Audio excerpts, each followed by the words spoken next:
ერთობლივად ჩატარებული ღონისძიების შედეგად თბილისში 2 კილოგრამი ბირთვული მასალა ურანის უკანონო შეძენის მცდელობისას დაკავებულია ჩინეთის 3 მოქალაქე. ისეთი დროა, რომ სულ სტრიქონებს შორის უნდა ვიკითხოთ. მით უფრო როცა ეგრეთ წოდებული სპეცსამსახურები გველაპარაკებიან რამეზე. ახლოს უსი გვეყვება ამბავს, როგორ დააკავა ჩინეთის მოქალაქეები და ამოიღო 2 კილოგრამი ურანი. თან გვაჩვენებ შუშის სკილებს, ვებია ჩემი რომ დაფნის ფოთლებს ინახავდა რაღაც ისეც. აი ესაა ურანიო. კაი, გავუყვეთ ოფიციალურ ვერსიას ახლა. ჩინეთის 3 მოქალაქე თბილისში გეგმავდა რადიოაქტიური ნივთიერების უკანონო შეძენას $400,000 და შემდეგ უკანონო ტრანსპორტირებას ჩინეთში, რუსეთის ტერიტორიის გავლით. დანაშაულებრივი გეგმის განსახორციელებლად ჩინეთის ერთ-ერთმა მოქალაქემ, რომელიც საქართველოს ტერიტორიაზე, როგორც ამბობენ, რეჟიმის დარღვევით იმყოფებოდა, საქართველოს ჩამოიყვანა ურანის შეძენით დაინტერესებული ექსპერტები და ქვეყნის მასშტაბით აქტიურად დაიწყო ბირთვული მასალის მოძიება. ხსენებულ საქმიანობას ჩინეთიდან კოორდინაციას თურმე უწევდნენ დანაშაულებრივი ჯგუფის სხვა წევრები. გაიჩხრიკა დაკავებული პირების დროებითი საცხოვრებელი ადგილები თბილისსა და ბათუმში. აქედან პირადად მე მზად ვარ დავიჯერო, რომ ჩინეთის ვიღაც მოქალაქე საქართველოში არალეგალურად იმყოფებოდა. მაგაში ეჭვი არ შემაქვს. აი, ამბის დანარჩენი ნაწილი კი ცოტა არ იყოს მაფიქრებს.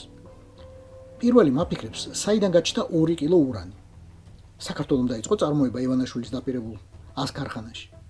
მადანი არ გვაქვს. საბჭოთა კავშირიდან დაგვრჩა? არა, რაც იყო დარჩენილი ამერიკელებმა გაიტანეს შორეულ 1999 წელს მცხეთის რეაქტორიდან. მაღალი გამდიდრებისა და დაბალი გამდიდრების ურანიც. წაიღეს და დამარხეს შოტლანდიაში. ესე იგი, საიდანაც ახლა შემოვიდა. მაგრამ მაშინვე ჯერ კიდევ 90-იან წლებში იმავე ამერიკელებმა დაიწყეს საქართველოს სასაზღვრო პუნქტების აღჭურვა რადიოაქტიურობის აღმომჩენი დეტექტორებით. ასეთი სახმელეთო პუნქტი გვაქვს 13. 5 აზერბაიჯანთან, 4 სომხეთთან და 3 თურქეთთან, 1 რუსეთთან. გვაქვს საზღვაო პორტები და აეროპორტები, მაგრამ ამ გზებს კონტრაბანდისტები არ იყენებენ ხოლმე. ღია წყაროებში შეგიძლიათ იპოვნოთ ინფორმაცია, როგორ იღებდა საქართველოს ბირთვული მასალის აღმოჩენის ტექნოლოგიასაც, ტექნიკასაც, ამ ტექნიკის გამოყენების ცოდნასაც. ვისგან? შეერთებული შტატებისგან. მის შესაძლო რომ ქვია, მაშინ ყველა პუნქტზე ყველა დეტექტორი მუშაობდა. ახლა კი ცოდნე ხალხის ცნობით ბევრგან აღარ მოქმედებს. გააფუჭდა.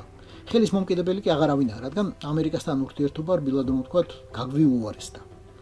ჯერ კიდევ 2023 წელს ამერიკის ბირთვული უსაფრთხოების ადმინისტრაციის ხელმძღვანელი და მისი მოადგილე იყვნენ საქართველოში, ჰქონდათ შეხვედრები უმაღლეს დონეზე, შემდეგ მოინახულეს სადახლოს გამტარი პუნქტი, რომელსაც მათი თქმით წელიწადში კვეთს 1,000,000 ადამიანზე მეტი.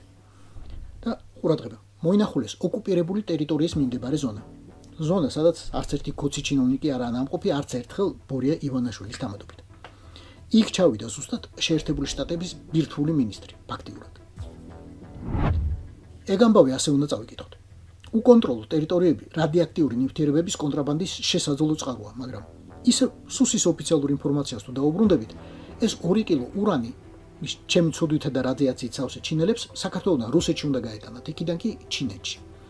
ხო და რუსეთში თუ აპირებ გატანას, ცხინვალიდან აქეთ არ შემოიტან, ხო? პაგრანჩნიკს იქვე ჩაუგუჭა $100, რომ მანქანა არ შეგემოწონს და იული ვლადიკავკაზიდან ვლადივოსტოკამდე. დეტექტორების გარეშე. გზა და გზა გაიშნიკებისთვის დაგჭირდება 2 კაპიკი, მაგრამ მე უკვე წვრილმანი ხარჯია. ახლა ვიკითხოთ, ჩინელებს რა გაუჭირდათ ისეთი, რომ ურანი თბილისურ ოქროს უბანსა და ბათუმურ ბენზეში არ ეძებნათ. ქვეყანაში, რომელიც მესამეა ურანის წარმოებით მსოფლიოში. მესამე. მართალია, შიდა ბაზარზე იმხელა მოთხოვნა აქვს, რომ მადნის 2/3-ს სხვაგან ყიდულობს, მაგრამ უკვე გამდიდრებულ ურანს შეერთებულ შტატებშიც კი ყიდის. 2023 წელს ექსპორტით $9 მილიარდი იშოვნა. აბა რა გაიგეთ ახლა ამ ყველაფრიდან? მე პირადად გავიგე ის. გამიჩნდა ლოგიკური ეჭვი, რომ ქვეყანაში მართლა მორღვეულია სასაზღვრო კონტროლის მნიშვნელოვანი ასპექტი, რადიოაქტიური მასალების კონტრაბანდა. ბ. ეს შეიძლება შემოსავლის ძალიან კარგი წყარო გახდეს ნებისმიერისთვის, ვინც იცნობს სისტემას და არ თაკილობს ბინძურ ფულსაც კი. გ.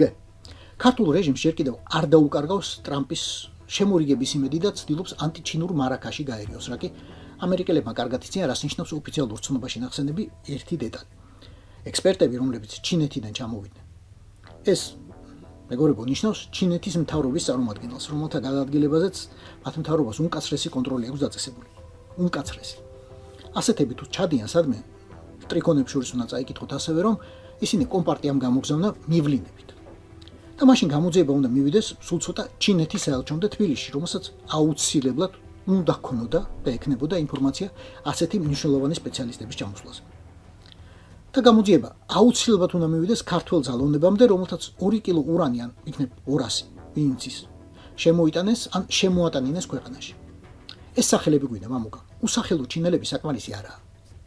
ისე ჩვენ შორის დარჩეს, სახე რომ დაუფარე დაკავებულებს ოპერატიულ კადრებში, შეგონია, ხვალ რომ ქუჩაში რომელიმე ჩინელმა გვერდზე გაგვიაროს, ვინმეს ვიცნობთ.